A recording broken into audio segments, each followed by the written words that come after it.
never enjoyed a meal so much. Eventually, a detective comes into the room. He puts a file on the table and pulls out a chair. He looks brutish, with a thick neck and small eyes.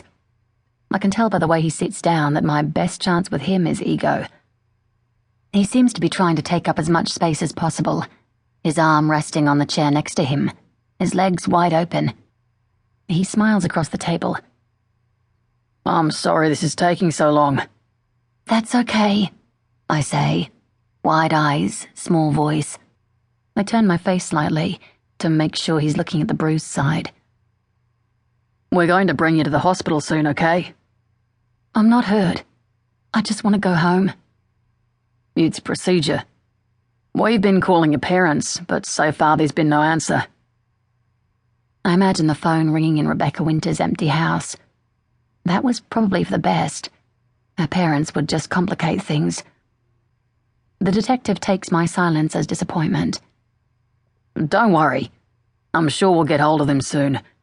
They'll need to come here to make the identification. Then you can go home together." That's the last thing I need, to be called out as a fraud in front of a room full of cops. My confidence starts to slip. I need to turn this around. I speak into my lap. "I want to go home more than anything." "Oh no, it won't be too much longer." His voice is like a pat on the head. "Did you enjoy those?" He looks at the empty noodle box. "They were really nice.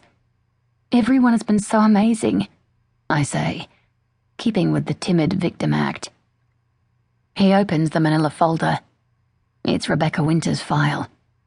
Interview time. My eyes scan the first page. "Can you tell me your name?" "Rebecca." I keep my eyes down. "And where you been all this time, Rebecca?" he says, leaning in to hear me.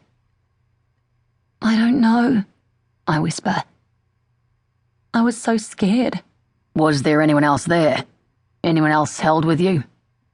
"No, only me." He leans in closer until his face is only inches from mine. "You saved me," I say, looking him right in the eyes. "Thank you." I can see his chest swell. Canberra is only 3 hours from here.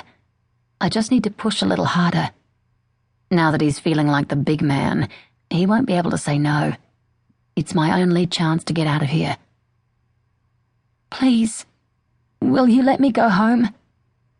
"We really need to interview you and take you to the hospital to be examined. It's important." "Can we do that in Canberra?" I let the tears start falling. Men hate seeing girls cry. It makes them uncomfortable for some reason. "You'll be transported back to Canberra soon. But there is a procedure we need to follow first, okay?" "But you're the boss here, aren't you? If you say I can go, they have to do what you say. I just want to see my mum." "Okay," he says, jumping out of his seat. "Don't cry. Let me see what I can do." He comes back to say he's worked it all out for me. I will be driven to Canberra by the cops who picked me up, and then the missing persons detective who worked on Rebecca Winter's case will take it from there. I nod and smile at him, looking up at him like he's my new hero. I'll never reach Canberra. An airport will be easier, but I'm sure I can still get away from them somehow. Now that they see me as a victim, it won't be too hard.